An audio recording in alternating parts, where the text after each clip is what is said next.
y le damos la bienvenida a los que nos siguen a través de internet y de las redes sociales, a toda la comunidad de Radio Voz, la cual día tras día se ensancha y crece, a toda la comunidad de Visión Cristiana, la iglesia, nuestra página de Facebook y a la comunidad de YouTube, aquellos que a lo largo de este año se han suscrito y siguen fieles a estas emisiones. Les agradecemos infinitamente porque el gozo de todo maestro, de todo expositor es ver a una generación de personas que tienen el deseo y el hambre de estudiar, y no hay satisfacción más grande para nosotros que ver que personas tienen ese deseo de permanecer en la verdad. Así que les damos todas las gracias, y a los que están aquí presentes y tienen el privilegio de estar en una iglesia que tiene el deseo de predicar la sana doctrina, Dios les bendiga.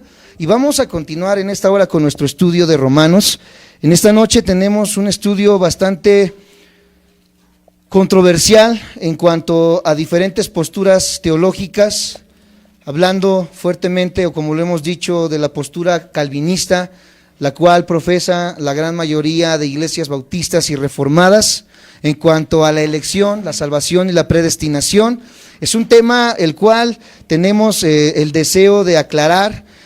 Teníamos quizás en nuestra mente la idea de posponer un poco este tema hasta llegar, ¿verdad?, a un tiempo en el cual podamos comprender un poco más acerca de esto, ya que es un tema difícil, es un tema avanzado, pero en nuestro estudio sistemático no podemos omitirlo, tenemos que abordarlo para comprender cómo obra no solamente la justificación y la santificación, juntamente con las preciosas doctrinas de la predestinación, la elección en cuanto a la soberanía de Dios. Así que estamos estudiando Romanos capítulo 9, versículo 14. Si la semana pasada se nos fundieron los fusibles, este día va a estar aún más precioso el estudio, ya que vamos a sentar de una vez por todas la verdad acerca de la elección soberana de Dios.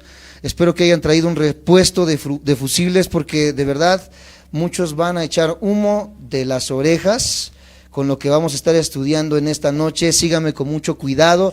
Los que nos ven a través de internet, una vez más les digo, si por alguna razón no logras comprender lo que vamos a estudiar en esta noche, no te desesperes. A la primera yo no entendí lo que es la predestinación. Yo por ahí de la edad de 16 años, 15 años, estaba metido en la idea de que si Dios había elegido a algunos para el cielo y otros para el infierno, ¿de qué servía entonces predicar? Y entró en mi vida una profunda tristeza en cuanto a ello, al no comprenderlo.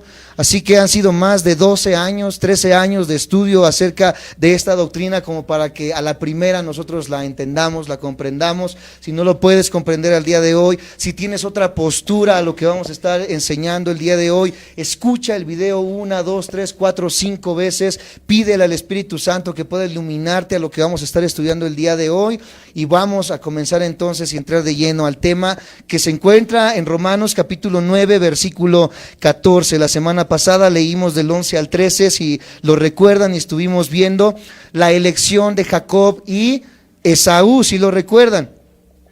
Y quedamos de acuerdo, amados santos de Dios, en que esta elección estuvo basada 100% en el preconocimiento o la presciencia de Dios. Recordábamos acerca de la cadena de oro cuando empezamos a estudiar Romanos capítulo 8, en cuanto que antes de la predestinación encontramos el preconocimiento. Todo lo que aborda Romanos capítulo 8 y 9 está basado 100% en el preconocimiento de Dios, entendiendo que Dios es. Cuando Jehová se le presenta a Moisés y le dice, ve a Faraón, Moisés le pregunta y le dice, ¿a quién? ¿Cómo le voy a decir quién me envió? Jehová le dice, tú dile que el yo soy te envió. El yo soy engloba, amados santos de Dios, la eternidad de Dios.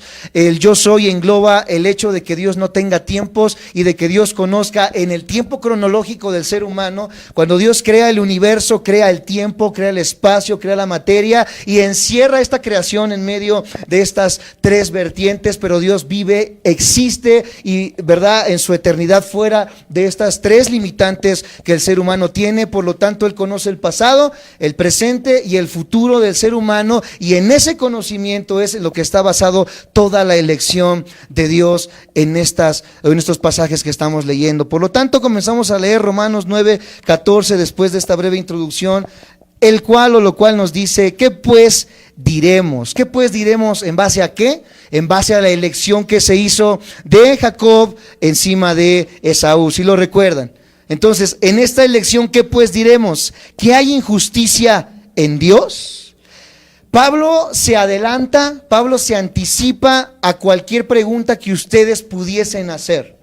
Porque a la vista natural de cualquier persona pudiéramos decir, hay acepción de personas. ¿Por qué? Porque Dios pudo bien elegir a ambos, pero eligió a uno, ¿verdad? Ya lo estudiamos la semana pasada. Por lo tanto, nosotros en nuestra mente natural, a la luz de nuestra justicia como hombres caídos, pudiéramos decir, bueno, Dios puso, ¿verdad?, por encima de Saúl a Jacob. Entonces, ¿qué dirán ustedes o qué diré yo en mi naturaleza? Dios es injusto.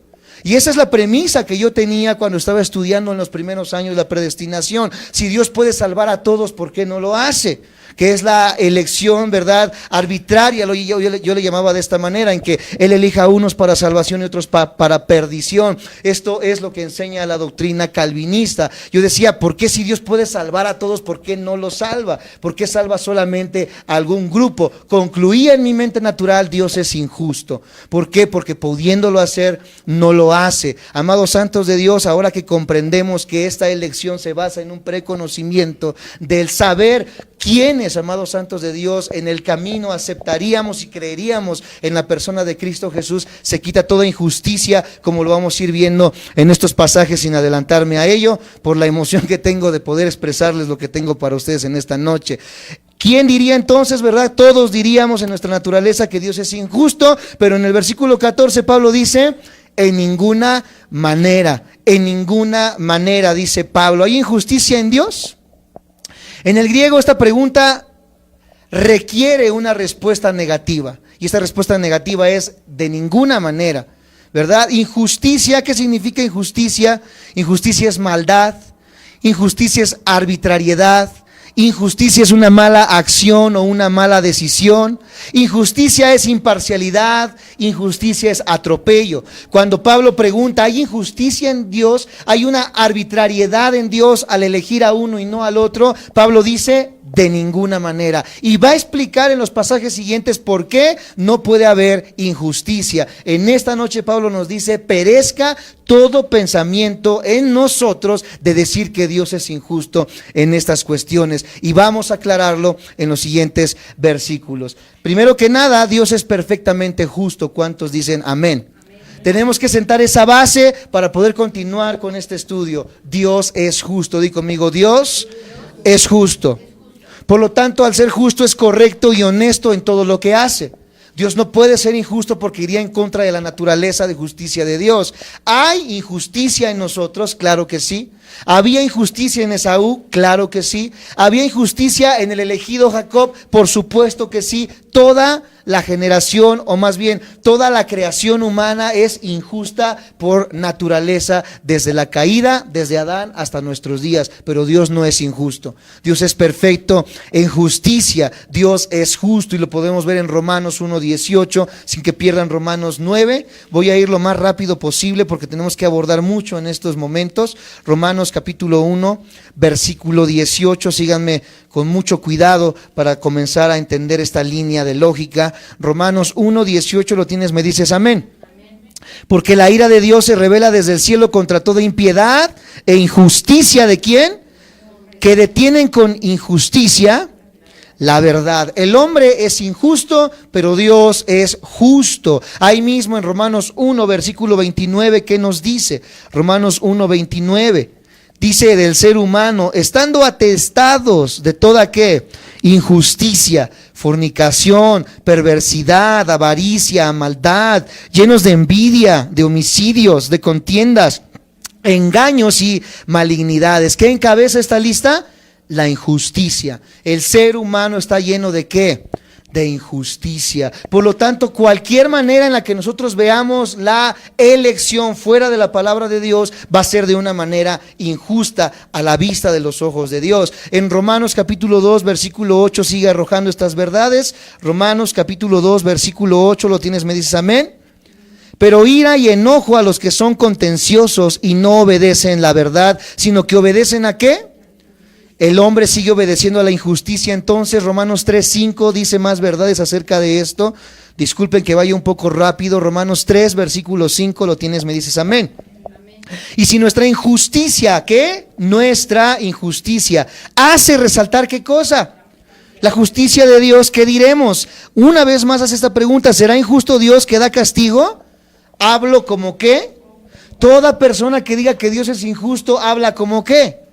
Y Pablo lo está aclarando desde el capítulo 3 de Romanos. Vayamos a Romanos 6:13 para seguir viendo estas verdades. Romanos 6, versículo 13, que dice de esta manera: ni tampoco presentéis vuestros miembros al pecado como instrumentos de iniquidad, sino presentaos vosotros mismos a Dios como vivos de entre los muertos, y vuestros miembros a Dios como instrumentos de...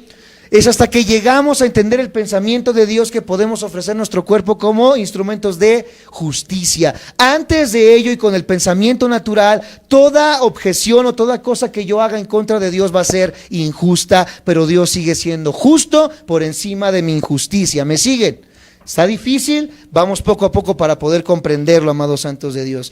Clarifiquemos entonces de una vez por todas esta verdad. El juez de toda la tierra hará lo que es justo. Dios no acepta, como dice Latinoamérica, coima. Dios no acepta sobornos. Dios es justo y enjuicia con justo juicio. Génesis 18:25 habla acerca de esto. Acompáñenme por favor. Y estamos viendo una síntesis desde el Antiguo Testamento hasta el Nuevo Testamento en cuanto a la justicia de Dios. Génesis 18:25. Cuando lo tengas me dices amén. Génesis 18:25 dice de esta manera, Génesis 18:25: lejos de ti está el hacer tal que hagas morir al justo con el impío, y que sea el justo tratado como el impío. Nunca tal hagas. El juez de toda la tierra no ha de hacer lo que es justo. Desde el Antiguo Testamento, en los primeros capítulos, ya se dejaba ver la naturaleza humana, y en esa naturaleza humana estos hombres podían comprender que siendo juez del universo tendría que juzgar entonces ¿cómo? Con justo juicio. Si Dios fuera injusto, sencillamente dejaría de ser Dios. El Dios justo que tenemos no puede hacer mal. ¿Cuántos dicen amén a esto? Por lo tanto, cerramos el primer versículo que estamos estudiando en esta hora, que es el versículo 14. Dios es justo. Y con esa premisa entramos ahora al versículo 15, Romanos 9, versículo 15, que nos dice. ¿Lo tienes? Me dices amén. Pues a Moisés dice: tendré misericordia del que yo tenga misericordia, y me compadeceré del que yo me compadezca. Aquí comienza el problema, del cual se ha llevado a un extremo herético en cuanto a la doctrina calvinista. Y antes de continuar, quiero hacer un paréntesis en esto, los que nos ven por internet y los que estamos aquí presentes. Quizás nunca habías escuchado el término calvinismo o arminianismo.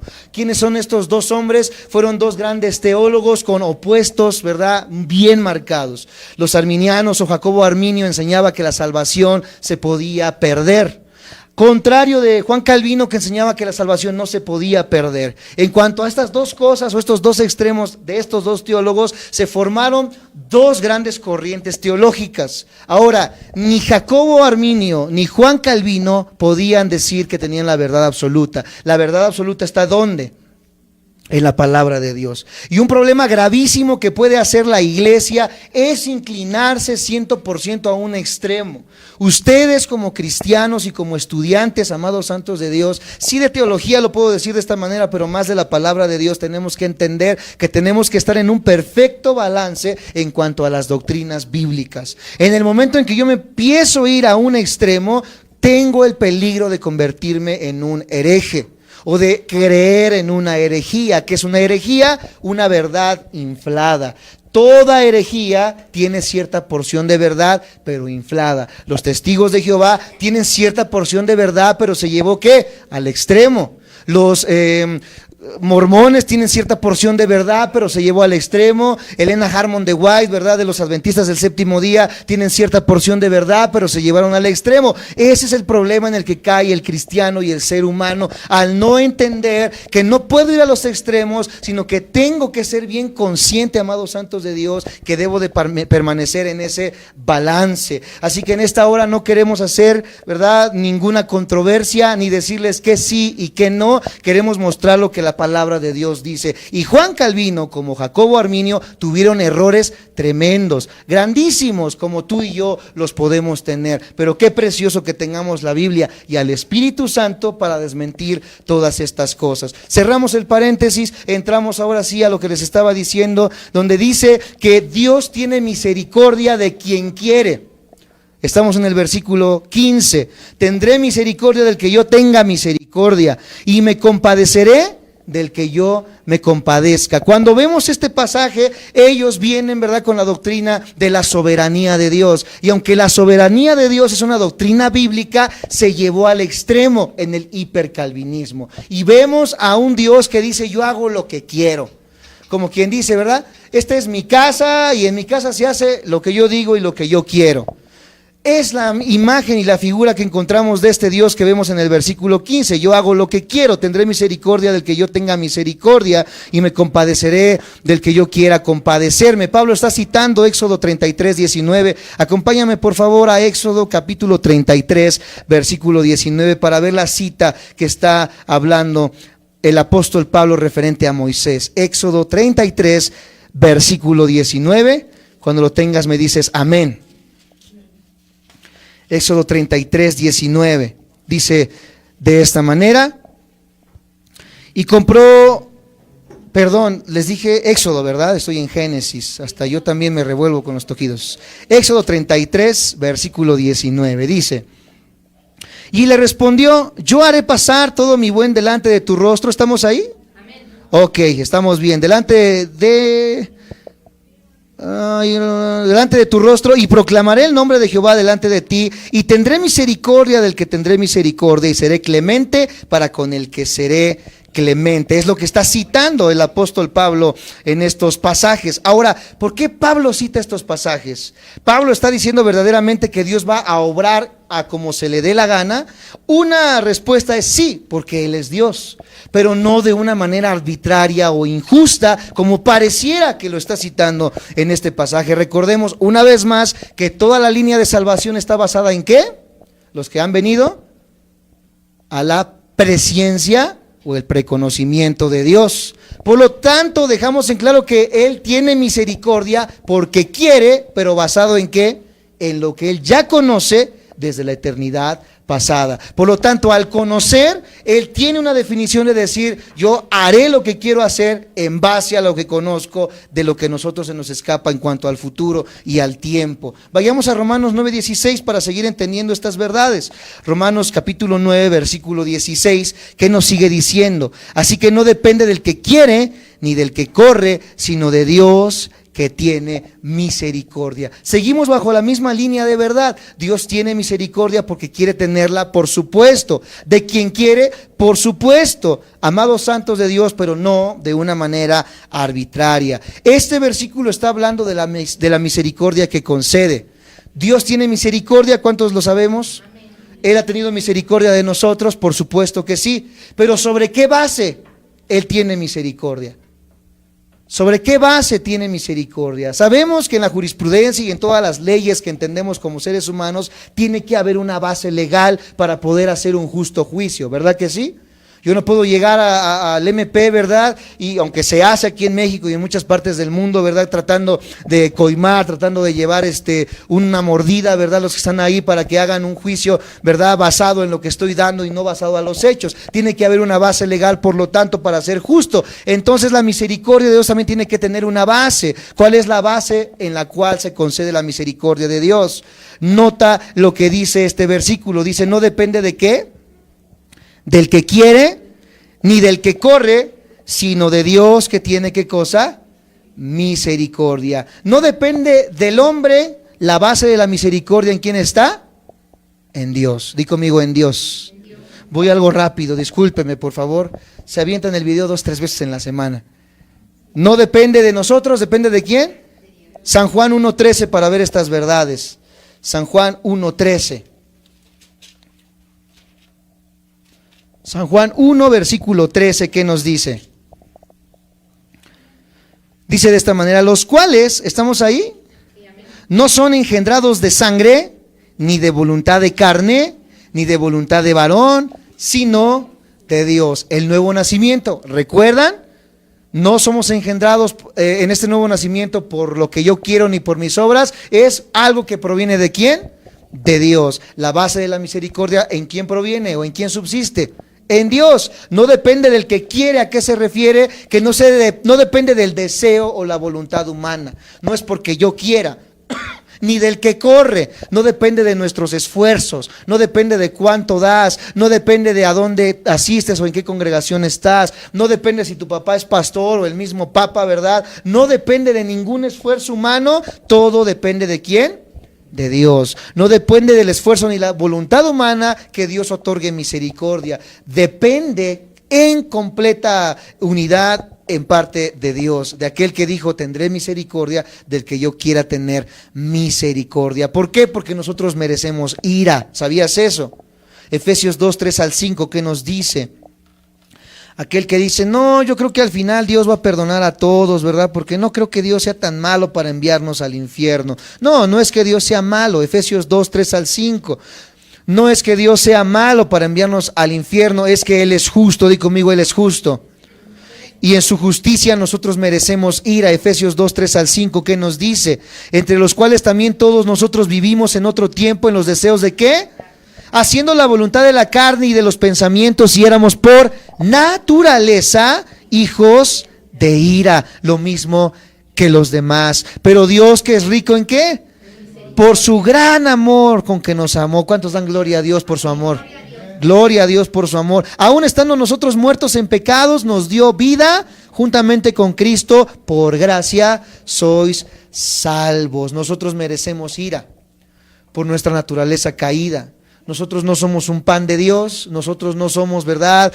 Alguien que no rompe ni un plato. Todos en nuestra naturaleza estamos caídos y merecemos ira, pero Dios es rico en misericordia. ¿Por qué? Porque Dios es bueno. Romanos 10, 12, ¿qué nos dice acerca de esta verdad? Romanos capítulo 10, versículo 12, que después veremos con detenimiento. Romanos 10, 12. Porque no hay diferencia entre judío y griego, pues el mismo que es Señor de todos es rico para con todos los que le invocan. Él es rico en misericordia. Dale un aplauso a la misericordia de Dios y agradécele, porque Él nos amó cuando merecíamos ira, porque Él nos perdonó y nos rescató cuando merecíamos ira. Versículo 17 del capítulo 9, ¿qué nos dice? Porque la Escritura dice a Faraón: para esto mismo te he levantado, para mostrar en ti mi poder y para que mi nombre sea anunciado por toda la tierra. Ahí está, hermano, dice el hipercalvinismo. Él endureció a Faraón, Él lo condenó al infierno, Él lo eligió para el infierno, ¿verdad? Y está bien claro aquí, de verdad no lo puedes ver. Veamos verdaderamente si Faraón fue elegido, así como Judas, para perdición o para el infierno, o por qué se habla de esta manera en decir que Dios endureció el corazón. Y en esto, amados santos de Dios, si lo que acabamos de leer está difícil de comprender, agárrense, porque nos vamos a aventar un corte miñón en este pasaje. Moisés fue dado como un ejemplo para mostrar la elección de Dios en Jacob. Jacob y Moisés es el mismo tipo en los pasajes que estamos viendo. ¿Por qué Pablo cita a Moisés? Porque anteriormente estábamos hablando de Jacob. Moisés entonces es el tipo de Jacob y viceversa. Y Faraón, ¿en quién crees que se está reflejando en estos pasajes? En Esaú. Entonces, Faraón es mencionado para entender a Esaú y Moisés es mencionado para entender a Jacob. ¿Me sigues hasta ahí? Dios, escucha, no obligó a Faraón a hacer alguna cosa contraria a su voluntad natural. Lo voy a decir una vez más, los que nos ven por internet. Ellos dirán: es que es Dios el que endureció el corazón. ¿Qué entendemos con eso? Que Dios provocó que Faraón fuera malo con el pueblo. Lo que verdaderamente estamos entendiendo aquí, lo vamos a ver detalladamente, es que Dios no obligó a Faraón a hacer cualquier cosa que no estuviera en su corazón. Faraón era un pecador como tú y como yo, orgulloso, brutal, egoísta y malicioso. ¿Faraón cambió su naturaleza? ¿Faraón seguía siendo el mismo pecador? ¿Me siguen hasta ahí? Como lo somos tú y como lo somos yo. Cuando la Biblia dice que Dios endureció el corazón de Faraón, ¿a qué se refiere? ¿Significa que Dios obligó a Faraón a adoptar la decisión que adoptó? Es decir, que Dios lo obligó a hacer lo que él quería. Amados santos de Dios, cuando Dios dice que endureció, Dios sí obligó a Faraón a hacer lo que Faraón ya deseaba hacer. En el corazón de Faraón ya estaba el deseo, amados santos de Dios. Y vamos, de verdad está profundo, síganme con mucho cuidado. Dios no creó a Faraón de esa manera, pero Dios lo levantó en el tiempo y en el espacio. Nos introducimos al tiempo cronológico, nos introducimos a las tres barreras del ser humano, que es el tiempo, el espacio y la materia. Dios, fuera de estos tres espacios, en su eternidad, sabía lo que Faraón hacía y conocía el corazón de Faraón, así como con Judas. Por eso previamente él preparó el camino para que en las obras que el mismo Judas y que el mismo Faraón aceptarían en su naturaleza, Dios fuera glorificado. Ahora, él le dio oportunidad a Judas y le dio oportunidad a Faraón. No quedaron fuera o excluidos de las oportunidades, pero él ya sabía que Judas lo entregaría y él ya sabía que Faraón se endurecería en su corazón. ¿Me siguen hasta ahí? Me dices amén. Está tremendo esto, amados santos de Dios. Dios hizo mostrar su propia gloria y le informó a Faraón de eso en Éxodo 9:16. Si lo tienes, vamos a leerlo, si no yo te lo leo. Dice Éxodo 9:16, diciendo: y a la verdad yo te he puesto para mostrar en ti mi poder y para que mi nombre sea anunciado en toda la tierra. Escucha esta verdad: ningún perdido jamás ha sido obligado a hacer lo que él no quería hacer. El infierno va a estar lleno de personas, amados santos de Dios, que están ahí porque quisieron, amados santos de Dios. El infierno no fue preparado para nosotros, pero estaremos ahí como retribución justa a nuestro extravío. Sigamos leyéndolo y entendiéndolo, amados santos de Dios, y nos vamos a detener en el versículo 18 para poder comprender en esta noche. Dice Romanos 9:18, de manera que de quien quiere tiene misericordia, y al que quiere endurecer, endurece. Estos pasajes son una verdad mal interpretada, viéndola desde la perspectiva de Faraón. La escritura dice que Dios endureció el corazón de Faraón, ¿verdad o mentira? Verdad, no tengan temor, es verdad que Dios endureció el corazón de Faraón, pero también dice que Faraón ya había endurecido su corazón. O sea, dice que Dios lo hizo, pero también Faraón ya estaba predispuesto y había endurecido su corazón porque él quiso. Veamos estos dos ejemplos. Primero, Dios endureciendo el corazón de Faraón en Éxodo 4:21. Éxodo capítulo 4, versículo 21. Y en esto estamos viendo la doctrina de la responsabilidad humana. El calvinista o hipercalvinista dice que todo está basado en la soberanía de Dios y excluye la responsabilidad humana. Nosotros creemos que el hombre es responsable también de sus decisiones y acciones. Éxodo 4, versículo 21, cuando lo tengas me dices amén. No te confundas como yo, que buscó el 21 y después el 4. Es Éxodo 4, 21. Estamos todos ahí, me dicen amén. Y dijo Jehová a Moisés: cuando hayas vuelto a Egipto, mira que hagas delante de Faraón todas las maravillas que he puesto en tu mano, pero yo endureceré. Hermano, ahí está, Dios endureció el corazón, de modo que no dejará ir al pueblo. Ahí está la predestinación, dicen ellos. Claro, veamos primero la primera parte. Dios endureció el corazón de Faraón. Éxodo 7:3, acompáñenme por favor. Como siempre les mostramos ambas vertientes y no nos vamos solamente hacia un extremo. Éxodo 7:3 nos dice: y yo endureceré el corazón de Faraón y multiplicaré en la tierra de Egipto mis señales y mis maravillas. Éxodo 9:12, ¿qué nos dice? Éxodo 9, versículo 12. Pero Jehová endureció el corazón de Faraón y no los oyó como Jehová lo había dicho a Moisés. Y hay más ejemplos en Éxodo 10 y en Éxodo 11 acerca de cómo Dios endurece el corazón. Es una verdad. Y en esto tenemos que tener mucho temor a lo que vamos a ver al final de este estudio, porque Dios endurece los corazones. Hay que tener temor y cuidado de esto. Así que siembra en tu corazón estas palabras que estoy diciendo ahorita, porque se va a desencadenar en el clímax, si lo puedo decir así, de este estudio. Ahora veamos el ejemplo de Faraón mismo endureciendo su propio corazón. Éxodo 7, 14 y 22.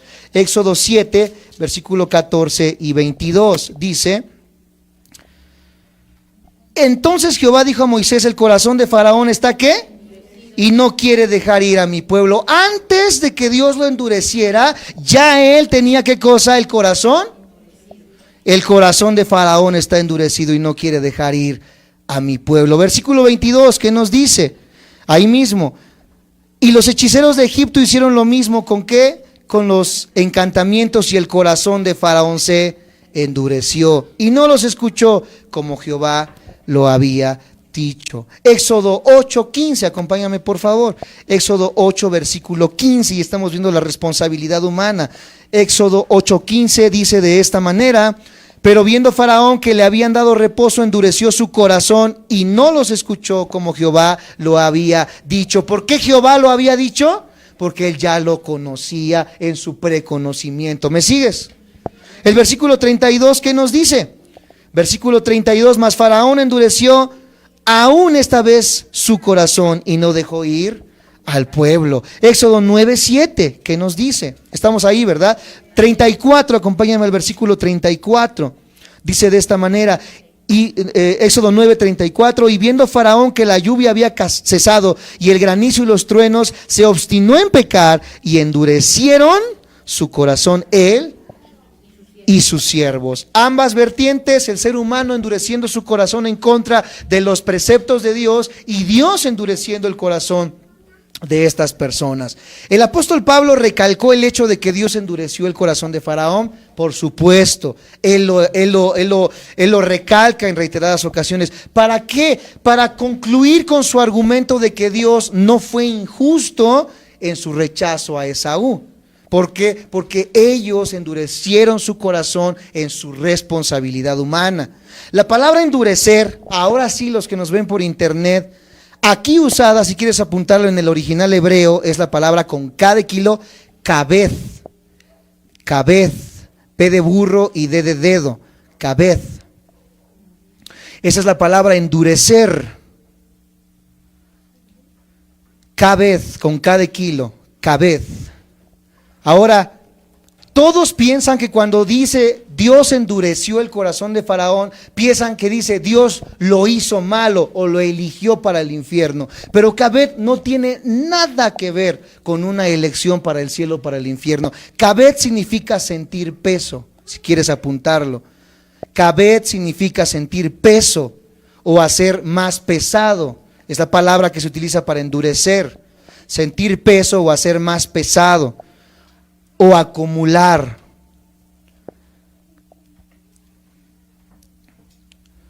Si entonces leemos este pasaje con esa traducción, ¿qué diría? Diría de esta manera: entonces el Señor dijo a Moisés: el corazón de Faraón está pesado. Así diría literalmente. El corazón de quién? De Faraón está pesado. Ahora, para entender, la misma palabra se usa en Éxodo 7:12. Éxodo 7:12. Acompáñame por favor a Éxodo 7:12. Éxodo 7:12.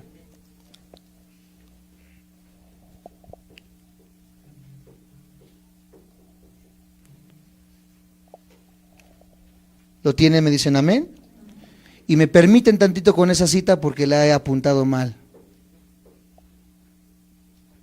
¿Recuerdan la historia donde Moisés estaba levantando las manos y se cansaba? ¿Sí? ¿Me ayudan a buscar esa cita en sus hogares? Pero entendemos y conocemos la historia. Ok, dice que Moisés tenía las manos levantadas y se cansaban. En ese pasaje es la misma palabra que se utiliza, la palabra kabed. Cuando dice que Moisés se cansaba en sus manos, las manos las sentía ¿qué? Pesadas. Al igual que el corazón de Faraón estaba pesado. ¿Me siguen? Le resultaban pesadas. Entonces Dios no cambió el corazón de Faraón. Dios no eligió a Faraón para esa tarea. Lo dejó con su peso natural de iniquidad. Esa naturaleza de Faraón es la misma que nosotros tenemos. Y mientras más nosotros nos revolcamos en el pecado, este corazón se vuelve cada vez más pesado y más pesado y más pesado. ¿En qué? En nuestra iniquidad. Nuestro corazón se cansa y se pesa a causa de este pecado. Por lo tanto, cuando dice, amados santos de Dios, que Dios endureció el corazón, está diciendo que lo dejó con ese mismo peso. Lo dejó con su peso de iniquidad. Eso no frustró el propósito de Dios, sino más bien cumplió el propósito de Dios. Faraón rechazó la salvación de Dios. Y ahora Dios pudo, escucha esto, rechazar a Faraón. Cuando decimos que Dios pudo rechazar a Faraón es porque Faraón le rechazó primero. Vamos a entender esto, amados santos de Dios. Dios rechaza. Hay otra doctrina herética que se llama la reprobación. Esto es una falsa enseñanza. Dios no reprueba por el simple hecho de querer hacerlo. Dios rechaza al individuo cuando el individuo ha rechazado de todas las formas posibles a Dios. Sígueme con mucho cuidado y estamos terminando y aterrizando el tema ya con esto. Dios no es arbitrario con sus tratos con la humanidad. Cuando Él rechaza, sigue siendo justo. El dudar esto, amados santos de Dios, constituye rebelión contra Dios. Decir que Dios crea a los hombres para que se vayan al infierno es leer algo que no está en estos pasajes.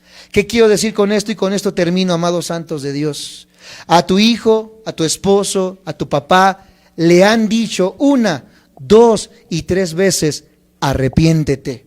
Arrepiéntete, deja ya la bebida, deja ya el alcohol, deja ya la droga, deja ya a tu amante, deja ya las cosas que estás haciendo, arrepiéntete, arrepiéntete. Ahí es donde vemos que Dios amó al mundo y se entregó por el mundo, pero el mundo le rechaza deliberadamente.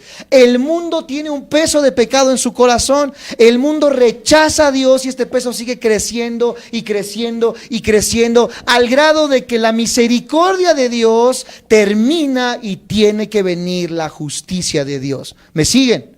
No siempre va a estar la misericordia de Dios. Cuando la misericordia es sobrepasada por nuestro pecado, tiene que venir la justicia. Y aquí viene algo que en la Biblia es llamado el pecado imperdonable. ¿Habías escuchado alguna vez esto? Lo que es el pecado imperdonable, que es la blasfemia contra el Espíritu Santo.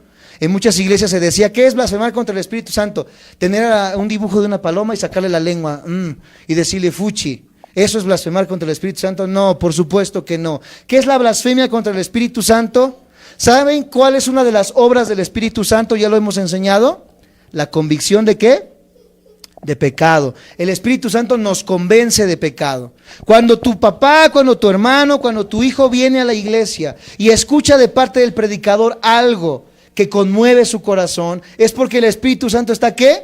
Convenciéndole en ese momento de pecado. En ese momento, cuando Juanito Pérez entiende que está haciendo mal, viene la responsabilidad humana y dice Juanito, puedo creer en lo que me están diciendo, pero elijo seguir con mi amante porque se me hace más sabroso esto, se me hace más rico seguir en mi pecado. Por lo tanto, aunque el Espíritu Santo te hizo entender que estás mal, tú deliberadamente rechazas la convicción del Espíritu Santo en tu propia responsabilidad y cometes la blasfemia del Espíritu Santo. Por eso no se puede perdonar, amados santos de Dios, porque en el momento en que tú rechazas la gracia y la misericordia de Dios, ya no hay perdón para ti, porque el perdón viene a través de ¿qué? Del arrepentimiento. Aunque yo haya entendido que estoy mal, pero si no me arrepiento, estoy blasfemando en contra de la convicción que el Espíritu Santo ha puesto en mi corazón. Y tan misericordioso es Dios que seguramente no te ha hablado una vez. Vas por la 5ª vez, por la 10ª vez que el Espíritu Santo te ha conmovido y te ha dicho, la vida que llevas no es la vida que tienes que llevar. La vida que llevas va en contra de los estatutos de Dios. Cambia, Cambia. Y en tu mente está eso dando vueltas cuando estás con tu novio, con tu novia. En tu mente está eso dando vueltas cuando estás con tu amante. En tu mente está eso dando vueltas cuando estás robando en tu negocio. Pero tú eliges deliberadamente decir: no me interesa lo que diga Dios, yo hago lo que quiero. El Espíritu Santo, amados santos de Dios, se aparta entonces y Dios te rechaza. ¿Me sigues? Es ahí donde Dios rechaza a la persona. Y cuidado, porque cuando Dios hace esto, pasa un misterio que encontramos en 2 de Tesalonicenses 2, y con esto terminamos. Si me estás siguiendo con mucho cuidado, ¿verdad? 2 de Tesalonicenses capítulo 2, 10 al 12. 2 de Tesalonicenses 2, 10 al 12. Hermano, no hay libre albedrío. Todo lo decide Dios. ¿Por qué dice 2 de Tesalonicenses 2, 10 al 12 de esta manera? Cuando lo tengas me dices amén. Hablando acerca del anticristo, cuando venga en aquel día para ser glorificado en sus santos y ser admirado en todos los que ¿qué? Creyeron, por cuanto nuestro testimonio ha sido creído entre vosotros, por lo cual, ¿estamos ahí? ¿No? Según Tesalonicenses, ¿qué les dije? ¿2? Sí están pendientes. 2, ahora sí, 10 al 11, al 12, perdón. 2, 10 al 12, estamos aquí. Y con todo engaño, ahora sí, y con todo engaño de iniquidad para los que se pierden, por cuanto ¿qué? Subraya ahí en tu Biblia, ¿no qué? Responsabilidad humana. Ellos no recibieron, ¿qué cosa? El amor de la verdad para ser ¿qué? Es algo que se tiene que recibir y ellos no lo recibieron. A Panchito López, a Juan Pérez se le otorgó la gracia de poder ser contristado en su corazón por parte del Espíritu Santo, pero no recibió, sino que siguió en su mundanalidad, amados santos de Dios. Dice el versículo 11, escucha, por esto Dios, no Satanás, no los demonios, ¿quién lo envía? Dios les envía un poder, ¿qué cosa? Para que crean en ¿qué? ¿Dios puede engañar a las personas? Dios envía un poder engañoso para que crean en ¿qué? Este es el último juicio para una persona que no quiso saber de Dios. Ya gustó del don celestial, como dice Romanos, ya vino a la iglesia, ya se cayó 2, 3 veces en la iglesia, ya habló en lenguas, ya se aventó la risa santa, etcétera, etcétera, pero quería seguir con su amante, pero quería seguir robando, pero quería seguir en la vida de fornicación, etcétera, etcétera, y de libertinaje, hasta que la misericordia de Dios se terminó. Dios dice, ¿quieres eso? Pues lo condena al hecho de que la persona termina creyendo que está en lo correcto, aunque sabemos que va camino hacia el infierno. Esa es la condenación última de toda persona que persiste en rechazar a Dios. Y yo he encontrado a muchos pastores que predican mentira, pero que están convencidos de que predican la verdad. Y no los haces entrar en razón, amados santos de Dios. Dios ya ha enviado un poder engañoso para que crean en la mentira. ¿Por qué? Porque Él trajo en misericordia al Espíritu para convencerles. Porque ya un pastor le dijo, estás haciendo mal. No, yo creo que está bien el hecho de que yo viva con mi Rolls Royce, con mi traje Roberts, con mis zapatos, ¿verdad?, franceses. Yo creo que está bien que tenga mi casa, ¿verdad?, allí en Interlomas, etcétera, etcétera. Y terminan creyendo que ese es el evangelio.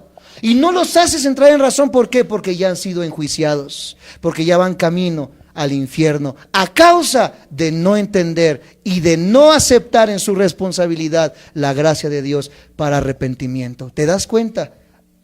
¿Cuál es entonces el último juicio? Versículo 12, a fin de que sean condenados todos los que no, ¿qué? Los que no fueron elegidos para el cielo, dice, los que no creyeron. No es elección arbitraria, es responsabilidad humana. Los que no creyeron a la verdad, sino que se complacieron. Responsabilidad en la injusticia. Te complaces en robar, adelante. Te complaces en desvalijar, adelante. Te complaces en robar, en violar. Te complaces en tener amantes. Te complaces, adelante. Dios se aparta del camino y termina permitiendo que seas engañado. Y creerás que está bien. Y dirás, bueno, yo creo, ¿verdad?, que está bien tener un amante. ¿Por qué? Porque mi esposa ya no me ama como antes, porque ya no me hace piojito, porque ya no me soba los pies. Por eso me fui con la otra mentira. Te complaces. Porque la Biblia no dice que vas a dejar de amarla porque ella te hizo los huevos feos, ¿verdad?, o los frijoles salados. La tienes que amar porque es una orden, aunque no quieras amarla. Amados santos de Dios, el amor es una orden imperativa de parte de Dios. Ámala como Cristo amó a la iglesia. No cuando quieras, sino porque yo te lo estoy pidiendo. Y si eres un hombre justo y piadoso, lo vas a hacer. Si no, ¿qué vas a ir? Luego a Tinder a buscarte, ¿verdad?, una amante. Y la estás citando después de una semana, 2 semanas, cuando ves ya estás con 1, 2, 3 y piensas que estás en lo correcto. ¿Por qué? Porque has sido engañado. Ahí está el juicio final, amados santos de Dios. Y muchos en la iglesia cristiana hoy ya han sido enjuiciados, aunque lleven la Biblia bajo el brazo, se pongan falda larga el domingo y canten en los coros de la iglesia. Personas que están en la congregación van camino ya a una eternidad sin Dios. Pregúntate en esta hora, amados santos de Dios, si Dios te ha hablado ya varias veces y si tú sigues en esa vida de mundanalidad y de carnalidad. Cuidado de no pisotear la sangre de Cristo. Cuidado, amados santos de Dios, de no blasfemar en contra del Espíritu Santo. Cuidado en no hacer caso cuando la palabra de Dios se ha manifestado a tu vida y te ha hecho sentir que estás mal y sales mascando chicle de la iglesia. Yo creo que el pastor está loco. Eso que está diciendo ni es cierto, ¿verdad? Ya me decía mi mamá, ya me decía mi papá. Cuidado, amados santos de Dios, porque puede ser la última opción o la última oportunidad que Dios te esté dando para venir a Él. Cerremos nuestros ojos y pidámosle gracia a Dios y misericordia en cuanto a lo que acabamos de estudiar el día de hoy. Señor Jesús, gracias te damos por la preciosa revelación de los misterios que hay en tu palabra, Señor. Qué increíble es, Señor, cuando indagamos a profundidad en lo que tu palabra dice. Por supuesto, si somos superficiales, iremos y haremos, Señor Jesús, un montón de herejías. Pero cuando venimos, Señor, en humildad a permitir que sea tu Espíritu el que los ilumine, nos hará entender, Señor Jesús, que hemos sido salvados verdaderamente por gracia. Gracias, porque en tu conocimiento, Señor Jesús, permitiste y hiciste un camino para que el día de hoy tu Espíritu Santo esté tocando mi corazón y me esté invitando a arrepentirme. Si alguno de nosotros en esta hora necesita arrepentimiento, Señor Jesús, concédenoslo en nuestro corazón. Que tu Espíritu Santo hoy ha hablado a nuestros corazones, Señor Jesús. Los que estamos aquí, mi Dios, y tenemos algún pecado oculto y han vivido de una manera desordenada, Señor, hoy es la última quizás oportunidad que tenemos para ponernos a cuentas contigo, Señor. Te pido con todo mi corazón que en tu misericordia permitas y nos concedas, Señor, el hecho de que seamos limpiados por tu preciosa sangre. Y trae una iluminación a la congregación, Señor Jesús. Esa congregación pasiva, esa congregación que piensa que porque viene una vez a la semana o 2 veces a la semana está bien delante tuyo, Señor Jesús. Y que deliberadamente vive una vida apartada a ti, Señor. Señor, trae a su mente una revelación de lo que se ha hablado el día de hoy para comprender que necesitamos venir arrepentidos delante de ti y comenzar a vivir una vida diferente. En nuestra decisión, Señor Jesús, venimos a ti y creemos que Cristo murió en la cruz, que resucitó al tercer día y, Señor Jesús, esa sangre que fue derramada nos limpia. Pero no solamente se queda en ese conocimiento, sino que ahora que nos hemos arrepentido, nos envías al mundo para dar frutos de ese arrepentimiento. Líbranos de pecar en contra del Espíritu Santo. Líbranos del juicio que se viene, Señor Jesús, para con todo aquel que se dice ser cristiano y no lo es. Y en tu misericordia, Señor Jesús, manténnos en esa verdad, Señor. Tememos y temblamos al entender, Señor Jesús, la paga del pecado. Pero nos alegramos en saber, Señor Jesús, que si alguno se arrepiente, tú eres fiel y justo para perdonarnos y limpiarnos de todas nuestras maldades, y que si nuestros pecados fueren como la grana, como la blanca nieve, vendrían a ser. Tú nos das nuevas vestiduras, y si en esta hora, Señor, hayamos hecho lo que hayamos hecho, nos arrepentimos de todo corazón, convencidos por tu Espíritu Santo, tú nos concedes, Señor Jesús, esa salvación que proviene de ti, Señor. Gracias te doy por preparar un camino, y gracias te doy por esta iglesia y por lo que tú seguirás haciendo en ella, Señor Jesús, pues anhelamos seguir compartiendo estas verdades, Señor Jesús, para salvación de los hombres. Te damos toda la gloria, la honra y el honor en el precioso nombre de Cristo Jesús. Amén.